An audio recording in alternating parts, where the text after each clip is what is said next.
Our royal correspondent Cameron Walker, I understand, can talk to us now as Queen Camilla hangs on to her hat. Cameron, they are getting quite a welcome, a long overdue welcome. Yes, a very big, long overdue welcome. 6 months, in fact. As you said, of course, it's the delayed state visit to France after those riots due to French pension reforms. You mentioned Camilla holding on to her hat there, Her Majesty the Queen. She's wearing a dusky pink wool crepe coat dress by Fiona Clark, a pink beret-shaped hat with a leaf designed by Philip Tracy as well.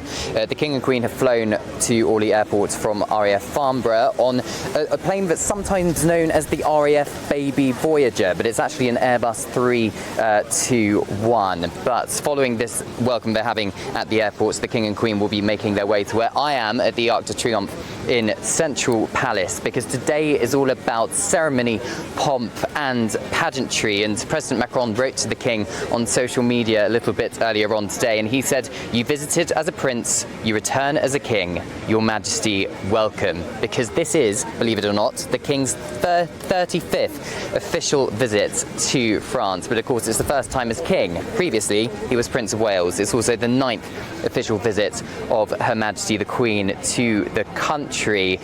And it's very significant that the Arc de Triomphe has been chosen as this location. It's incredibly rare that the French president would welcome a visiting head of state at the Arc de Triomphe, perhaps emphasising the closeness or how important both the British and French governments take the relationship between our two countries, and the role in which the British monarchy, particularly the King, and his power of soft diplomacy plays with that. So there's going to be a guard of honour here at the Arc de Triomphe. And quite pointedly, actually, the last time this happened was in 2014, because the Arc de Triomphe was the location for the ceremonial welcome of Her late Majesty's last state visit to France in 2014. The King is going to be invited to symbolically light the eternal flame at the Arc de Triomphe, which burns in memory of those who perished in the First and Second World Wars, and a wreath, a Franco-British wreath decorated with ribbons of the King and President Macron will be laid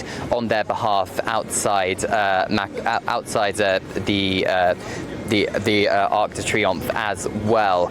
Following that, the King and Queen will be, the King and President Macron will be holding torts in the Elysee Palace, and as you said, there's going to be a magnificent state banquet tonight at the Palace of Versailles as well. Of course, there's going to be a few very high-profile guests at that, including actor Hugh Grant. And then tomorrow, the King is going to become the first British monarch in history to address the French Senate. State banquet, it also looks like quite a menu that they're going to be tucking into, delivered by some very successful French chefs.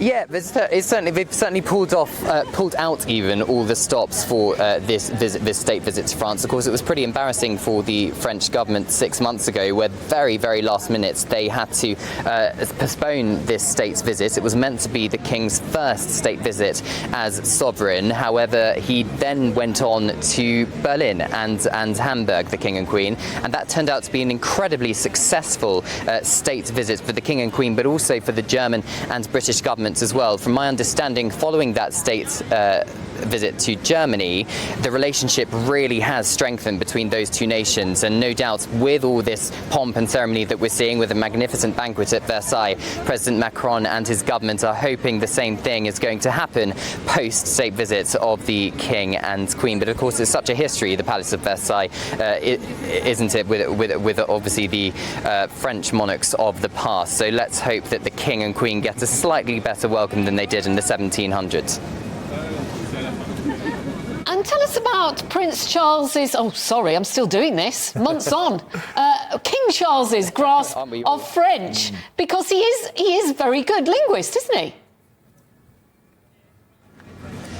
Yeah, he absolutely is, and he is expected to deliver a few words at the state banquet tonight at the Palace of Versailles, and we expect him also to address the French lawmakers at the Senate tomorrow, partly in French as well, although I suspect some English will also be involved there. It's a very similar theme to what we saw in Germany when he addressed the German Bundestag. He spoke to German lawmakers in German, and I think, you know, that he is being hosted here in France. It's only right, perhaps he feels, that he should speak at least some parts in French. He is, in fact, pretty good in French, as you said. He is pretty fluent, as was his mother, Queen Elizabeth II. So clearly runs in a family needing to learn a foreign language. Cameron, I just want to remind viewers and listeners who are just joining us, just show the pictures to our viewers of King Charles and Queen Camilla, who arrived at Orly Airport in Paris just a few minutes ago. Maybe you can tell us a little bit more about the welcome they did receive, as Queen Camilla very gingerly made her way down the steps as she disembarked, because it's pretty windy there, Cameron, isn't it? Just like it is here today.